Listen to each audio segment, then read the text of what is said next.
우리 정체성이라는 것 그게 참 중요하죠. 정체성이라는 것은 우리의 존재를 가리키는 말이고, 내가 진짜 누구인가, 나의 진짜의 모습을 말하는 것이 정체성이라 그렇게 볼 수가 있습니다. 하나님이 주신 이 정체성은 우리 인간의 실존을 이해하고 또 기능에 대한 기본적인 개념이다 그렇게 말합니다. 성경에서 하나님께서 무엇을 창조하셨을 때는 하나님께서 항상 이름을 지어주심으로 그 이름 속에 그 정체성을 확인해 주셨던 것을 볼 수 있습니다. 우리가 살면서 모든 사람들에게는 그 이름이 있잖아요. 그 이름이 그의 존재이고 그의 정체성임을 보여주죠. 오스기니스는 소명이라는 곳에서 정체성이란 내가 누구에게 책임감을 느끼는 것이다 그렇게 이야기를 했습니다. 무엇에 대한 책임감이 아니라 누구에 대한 책임감, 그것이 정체성이다 그렇게 정의를 했습니다. 자녀에 대한 책임감을 느낄 때 그의 부모는 정체성은 부모가 되는 거고요. 학생들에 대한 책임감을 느낄 때 그의 정체성은 선생이 되어지는 것이죠. 내가 누군가의 책임감을 갖게 되어지는 그것이 바로 그의 정체성이 되어질 수 있다고 오스기니스는 보았습니다. 내가 누구인가 하는 이 질문에 대해서는 내 안에서는 그 답을 찾아낼 수가 없습니다. 자기 중심성에 갇혀 있는 사람은 내가 누구인지에 대한 답을 찾아내기가 어렵죠. 하나님을 알고 또 그분의 빚진 자임을 알게 되어지는 하나님 안에서 진짜 내가 누구인지를 알게 되어지는 것이죠. 하나님 안에서 내가 무엇을 해야 하고 또 나를 향한 부르심이 무엇인지, 그리고 내가 어떻게 살아야 되는지에 대한 그런 자신의 정체성을 발견해 나갈 수 있다 그렇게 볼 수가 있습니다. 이런 정체성을 발견했을 때에야 그는 나름대로 인생의 삶을 바르게 살아갈 수 있고 하나님이 기쁘신 그런 뜻을 따라 살아갈 수 있는 자가 되는 것이죠. 하나님 안에서, 그리스도 안에서 내가 누구인지를 올바르게 알 수 있고 또 그 목적을 따라 인생을 살아갈 수 있는 자가 된다는 것입니다. 하나님을 만나게 되어질 때 자신의 소명의식도 알게 되어지는 것이고, 그 소명의식을 발견했을 때 열정도 나오게 되어지는 것이죠. 하나님의 소명을 가지고 산다는 것은 정확한 인생의 목표가 있기 때문에 그 사람은 누가 시키지 않아도 또 명령하지 않아도 자신의 소명을 이루기 위하여 나름대로 주도적인 그런 자신의 삶을 위하여 살아가는 삶이 되어지는 것이지요. 훈련이 힘들고 그렇게 살아가는 것이 어렵지만 내가 누구인지를 아는 사람은 그 어렵고 힘든 시간들을 지나서 자신이 원하는 일들을 이룰 수 있는 자가 되어지는 것입니다.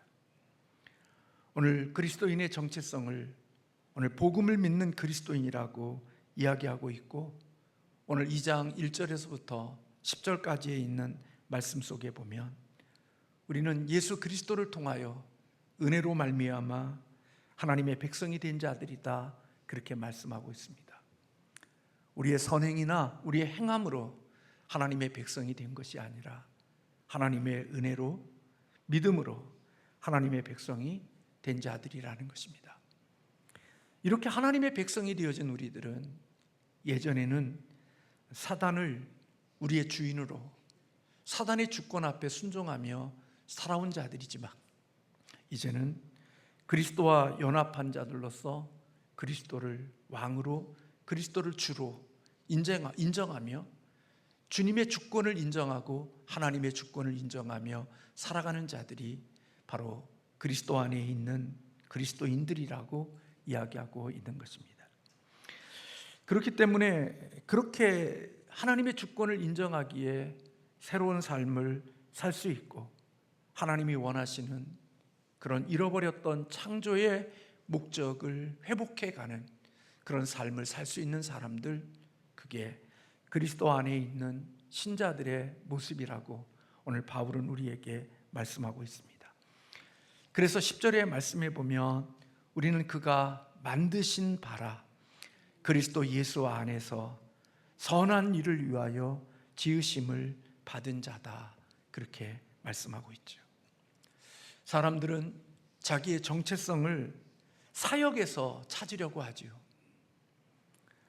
그런데 사실 사역 속에서 자신의 정체성을 찾는다는 것은 어떤 의미에서 보면 온전한 정체성이라고 볼 수가 없는 것입니다.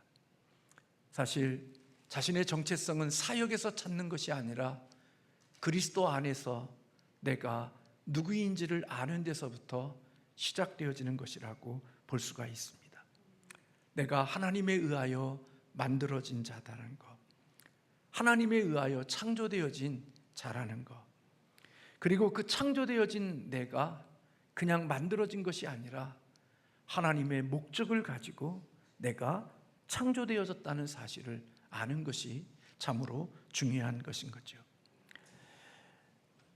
하나님과의 관계 속에서 내가 누구인지를 알지 못하면 사실은 그 사람은 인생을 살아가는 데 있어서 사실은 헤매는 삶이 되어질 수도 있지만, 하나님 안에서 내가 누구인지를 알게 되어지면 정확하게 인생을, 삶의 목적을 가지고 하나님의 정해주신 그 길을 향하여 달려갈 수 있는 축복을 하나님께서 우리에게 주신다고 여겨집니다.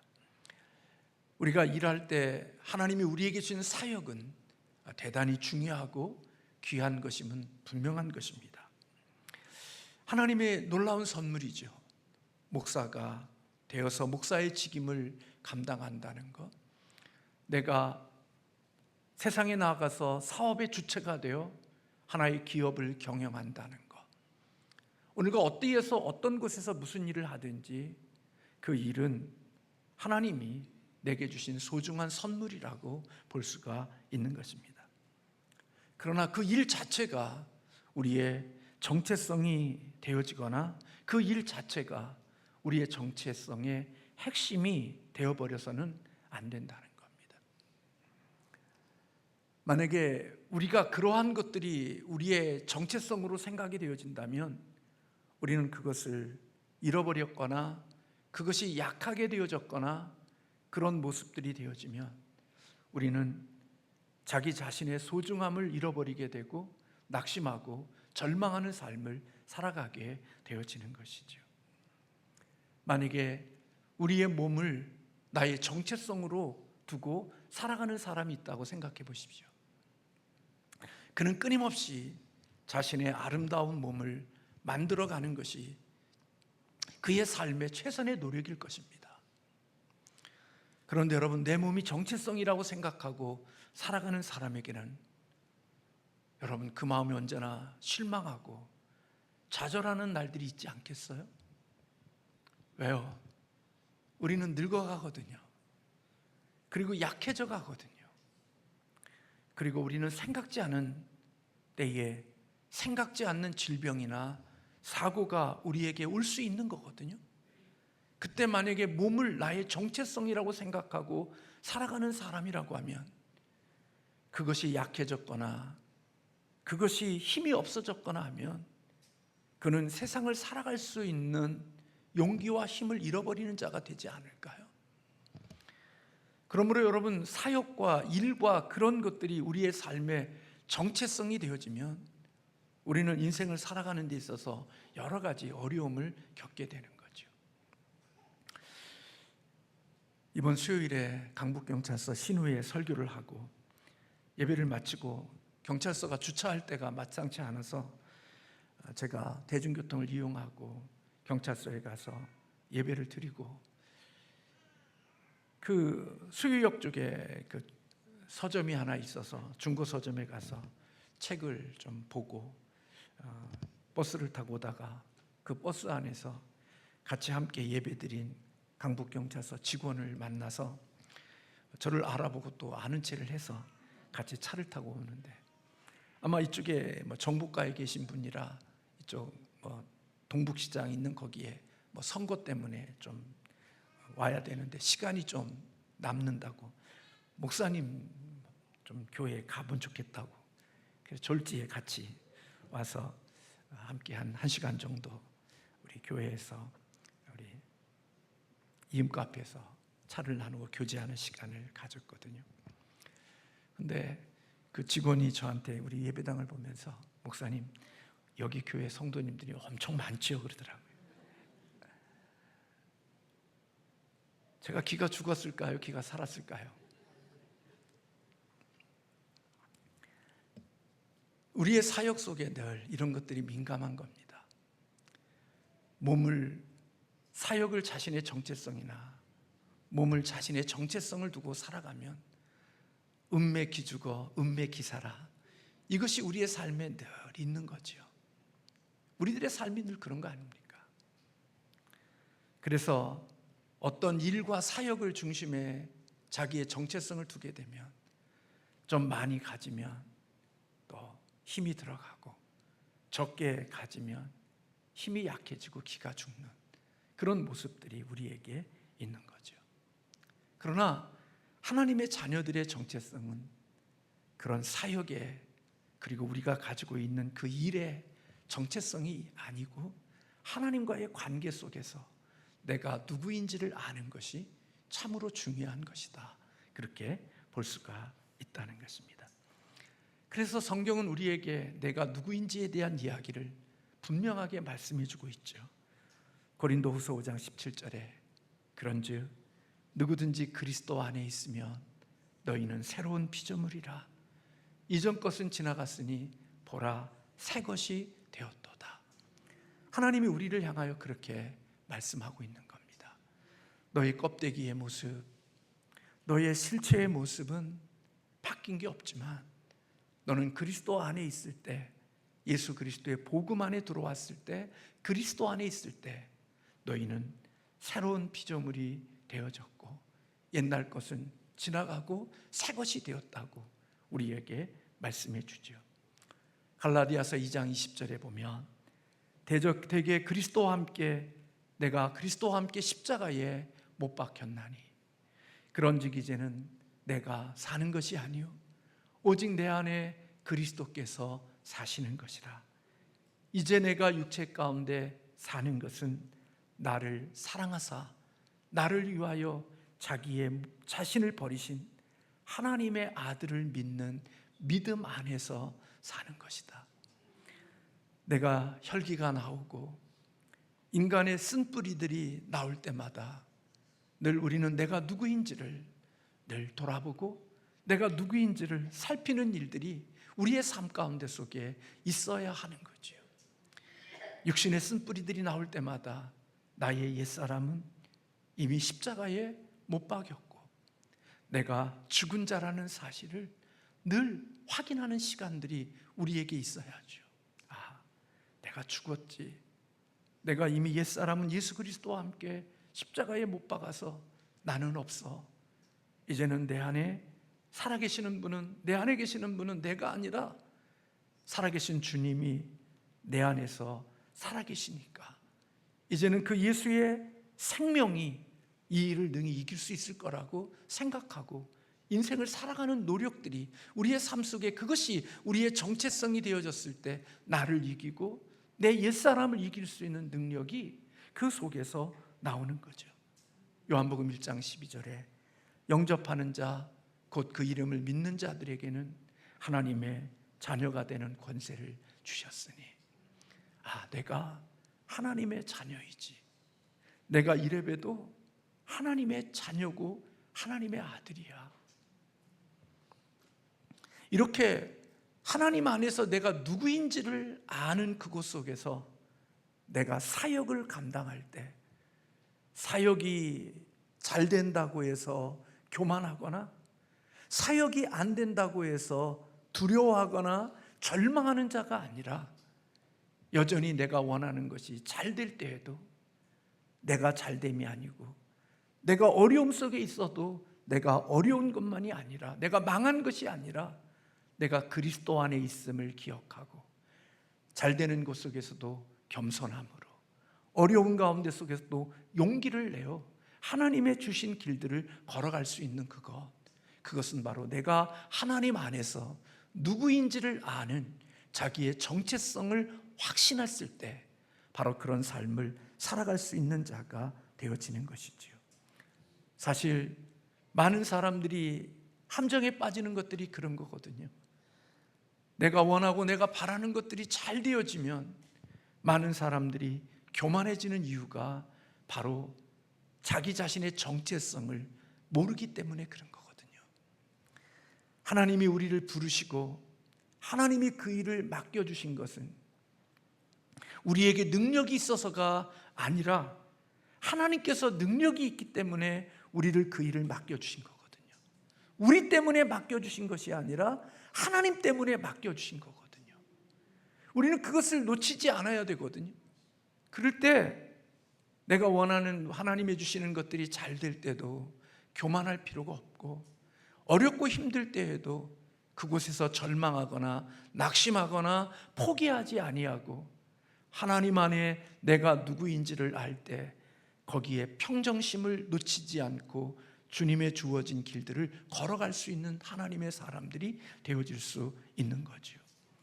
그래서 그리스도인들의 자존감은 하나님의 사랑 안에서 살고 있는 하나님의 귀한 창조물이라는 이런 인식이 우리에게 있을 때 우리는 그것이 나의 자존감이 되고 그것이 인생을 살아가는 데 이길 수 있는 힘이 되는 거거든요. 때로는요, 인생을 살다 보면 무시당할 때도 있고요, 마음속에 속상할 때들이 우리의 인생 가운데 있잖아요. 바보가 아니면 다 느끼고 알아요. 아, 저 사람이 나를 지금 무시하고 있구나. 저 사람이 나를 지금 우습게 알고 있구나. 그의 행동과 그의 눈빛과 그의 몸짓 속에서 우리는 다 느끼고 다 알고 살아요. 말하지 않아도, 구체적으로 표현하지 않아도 우리는 살아감 속에서 그런 모습들을 느낀다고요. 그럼에도 불구하고 우리가 무너지지 않고 나름대로 일어서서 갈 수 있는 그것은 그가 어떻게 이야기하든 수평적인 관계 속에서 내가 누구인지를 알고 살아가는 사람들은 그런 수평적인 관계 속에서 무시와 그리고 천대를 받고 이러한 부분들을 받게 되어지면 우리는 무너짐이 있지만, 우리 그리스도인들은 수평적인 관계에서만이 아니라 우선적으로는 하나님과 나와의 수직적인 관계 속에서 내가 누구인지를 아는 사람들은 수평적인 관계 속에서 오는 무시와 여러 가지 불편함이 있어도 하나님 안에서 내가 누구인지를 아는 사람들은 그 모든 것들을 이기고 주어진 길들을 걸어갈 수 있는 하나님의 사람이 되어질 수 있다는 거예요. 그래서 여러분, 그리스도인의 진정한 자존감은 겸손이지요. 나는 죄인으로서 하나님과 분리되어 영원히 죽을 수밖에 없는 하찮은 인생인데, 나 같은 자를 하나님께서 찾아오셔서 십자가의 사랑으로 인하여 구원을 얻게 해주시고 내게 영원한 생명을 주시고 나를 하나님 앞에 가장 소중한 자로 만들어주신 이 하나님의 은혜로 내가 누구인지를 알게 되어졌을 때 우리는 그 소중함을 알지만 그것이 결국 교만의 자리로 나아가지 않고 하나님 앞에 겸손함으로 살아갈 수 있는 자가 되어지는 거죠. 하나님, 나 같은 자를 사용해 주시고 하나님, 나 같은 자를 써주시는 하나님, 은혜에 감사합니다라고 우리의 삶의 열매가 있든 없든 우리는 나를 통하여 이 일을 이루어 주시는 하나님의 은혜, 그 하나님의 일하심 때문에 감사하고 기뻐하고 하나님께 영광을 돌릴 수 있는 자가 되어지는 것이죠. 이 세상은요, 사람들이 어디에서 안정감을 찾으려고 하느냐? 소유에서 안정감을 찾으려고 해요. 내가 가지고 있는 것에서 안정감을 찾으려 하거든요. 저나 여러분 모두가 다. 그런데 여러분, 우리가 가지고 있는 소유함에서 우리의 안정감이 오지 않거든요. 많은 부동산과 주식을 가진 사람은요, 그것이 없는 사람보다도 더 불안한 삶을 산다고 그래요. 집에요, 좋은 보석들이 없으면 어디를 갈 때 집을 나가기가 편하대요. 근데 많은 것들이 있으면 집을 나가기가 불안하대. 왜냐하면 누군가가 가져갈까 봐. 그래서 많은 것을 가진 사람이 없는 사람보다 더 불안하대요. 주식을 많이 투자한 사람은요, 주식에 투자하지 않는 사람보다 불안함이 더 크대요. 안 그래요? 이야기하세요. 늘 볼거려? 올랐나 내렸나? 없는 사람은 올라든 내리든 아무 상관이 없어. 우리는 소유에서 안정감을 찾으려고 하지만 오히려 더 많은 것을 소유한 사람들이 더 불안한 삶을 살아간다는 글을 읽었고, 저도 거기에 대해서 동의를 해요. 안정감은요, 어디에서 찾아지는 거냐? 하나님 안에서 진정한 안정감을 찾는 그것이 진정한 안정감이래요. 믿으시나요? 하나님이 나를 사랑하신다는 거, 하나님이 나를 보호하신다는 거, 이것이 믿어질 때 어디를 가든지 안전한 거예요. 저도 우리 자녀들 둘을 군대를 보내면서 하나님께 기도했죠. 왜 아버지로서 기도하지 않았겠어요? 근데 저는 솔직한 말로 하나님 편하고 좋은데 그렇게 배치받게 해달라고 기도는 하지 않았어요. 하나님 그 아이들의 인생 가운데 가장 필요한 곳에 보내달라고 기도는 했고, 하나님이 제 마음속에 인간이 안전한 곳이 어디 있어요? 여러분, 인도를 걸어가다가 차가 와서 나를 봤는데 대책이 있어요? 어떤 사람은 말해요. 비행기를 타면 어디에 앉는 게 가장 안전하다.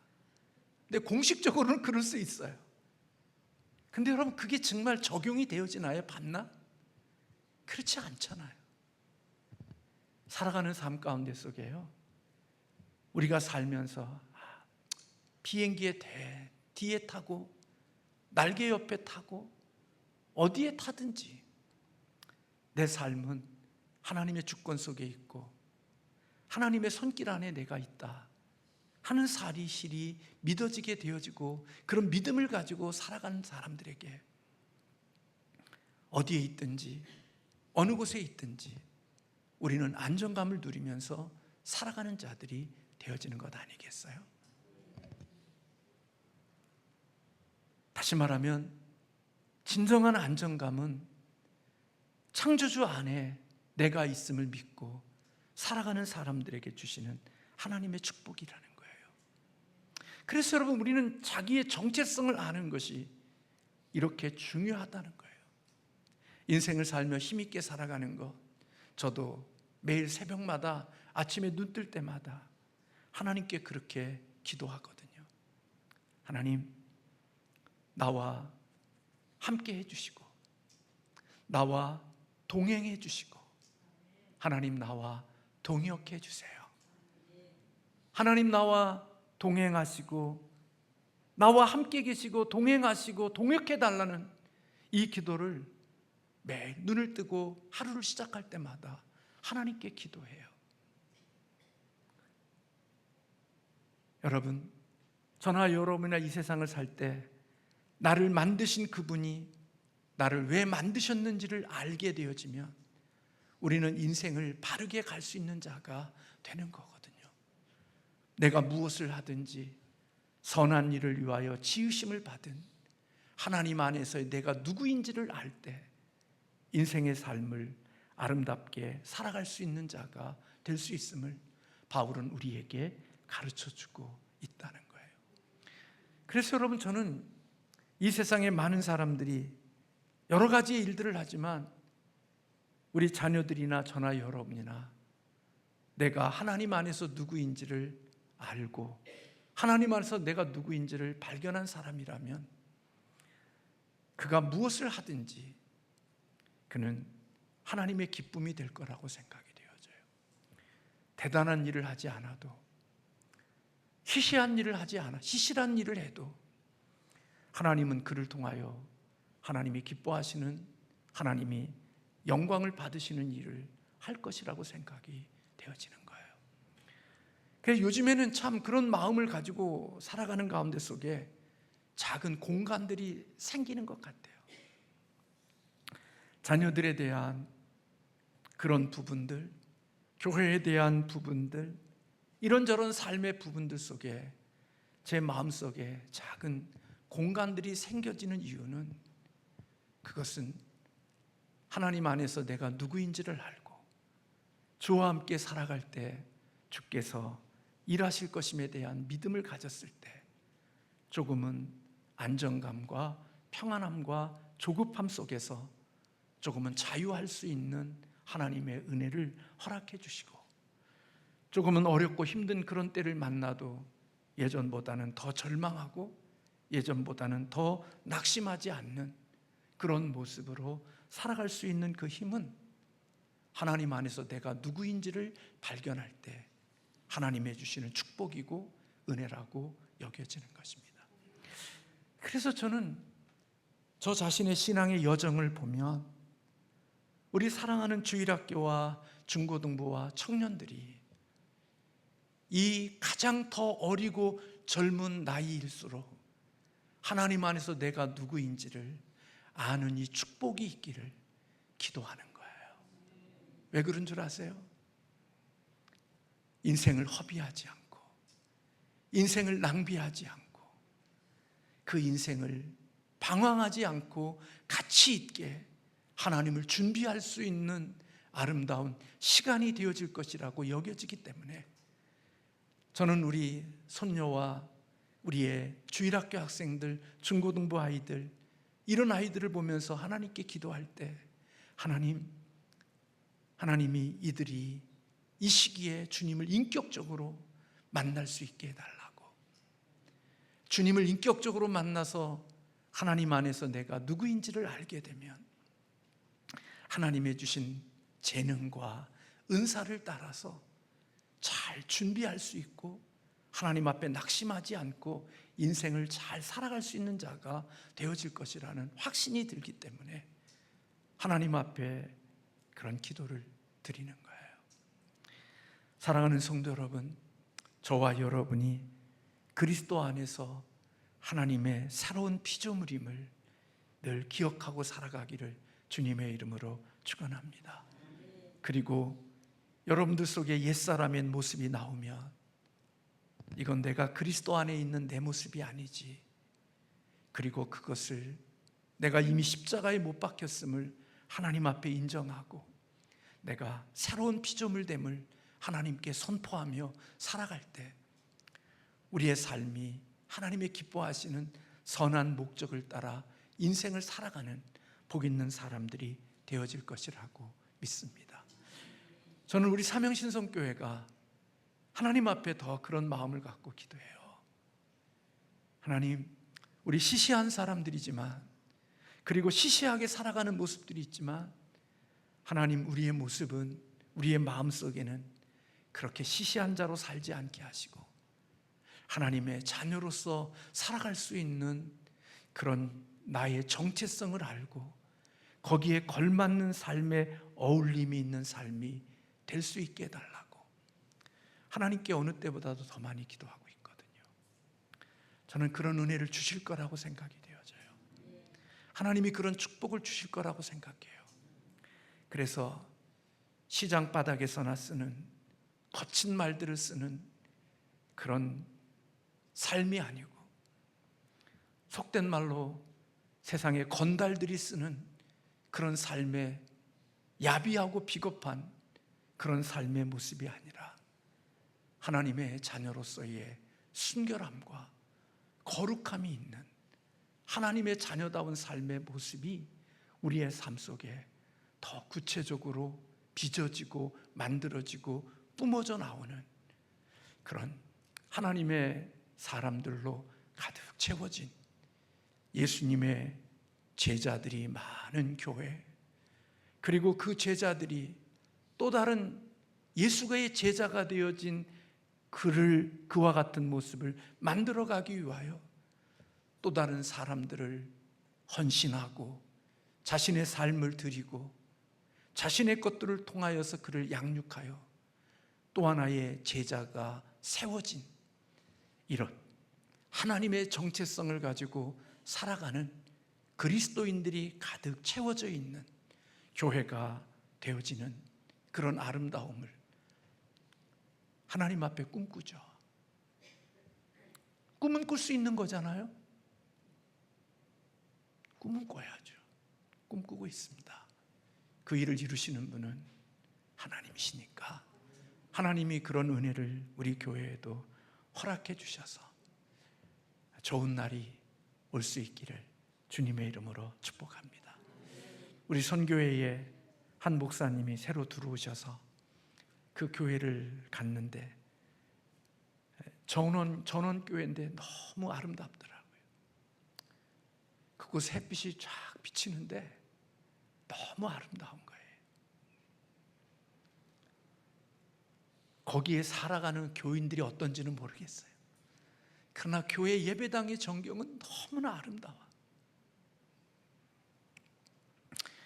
저는 그 아름다움을 보면서 저는 우리 삼양신성교회의 성도들의 아름다움을 꿈꿨어요. 하나님, 이렇게 아름다운 것처럼 우리 삼양신성교회도 살아가는 교인들에게 하나님이 만드신 이 아름다움이 우리 교회 안에도 부어지게 해주세요. 우리 교회도 그렇게 빚어지게 해주세요. 하나님의 그런 날들이 속히 오게 해주세요. 하나님께 기도했어요. 하나님이 그런 은혜를 허락해 주실 줄로 믿습니다. 여러분의 일이 여러분이 아닙니다. 젊었을 때 열심히 일하지만 늙으면 그 일 못해요. 그렇다고 내가 하나님의 자녀로서 힘이 없어졌다고 해서 내가 보잘것없는 자가 된 거 아니에요. 나는 힘이 없어서 주의 일을 못해도 나는 여전히 젊었을 때 주를 위하여 열심히 일했던 하나님 안에서의 소중한 사람이고 여전히 나는 하나님 앞에 그렇게 가치 있는 자인 거예요. 거기다 안에서 우리가 소망을 가질 때 내가 힘이 없어도 주님을 위하여 많은 일을 하지 못해도 우리는 기죽지 않고 하나님의 주어진 조건 속에서 하나님이 기뻐하시는 일들을 감당할 수 있는 자가 되어질 수 있는 거지요. 그리고 그 모습이 보기에 좋은 거죠. 너무나 많은 예화들을 들어요. 어떤 사람은 5만 원짜리 지폐를 빳빳한 지폐를 붙들고 그것을 꽉 구겨서 여러분들 이것을 던질 때 여러분 가질 거예요, 안 가질 거예요 할 때 여러분 5만 원짜리 구겨졌다고 해서 여러분 가져요, 안 가져요? 아마 제가 여기 던지면 저 뒤에 있는 사람부터 막 달려올 거예요. 먼저 가지려고. 구겨졌는데도. 왜요? 구겨졌지만 5만 원의 가치는 그대로 있는 거거든요. 우리가요 늙어가고 약해져 가고 힘없어져 가도요 하나님 자녀의 정체성을 가지면요 그 가치는 하나님 앞에 항상 귀한 거거든요. 약해졌다고 하나님 우리를 덜 사랑하는 거 아니고요 여전히 사랑하시는 거거든요. 그 속에서 오는 힘이 있거든요. 그 속에서 기도할 수 있는 힘이 있고 그곳에서 뭔가 하나님을 위해서 일할 수 있는 힘이 생기는 거거든요. 저는 우리 성도님들이 하나님 앞에 서는 그날까지 하나님 안에서 내가 하나님의 새로운 피조물임을 기억하고 승리하는 그리스도인들이 되시기를 주님의 이름으로 축복합니다. 기도하겠습니다.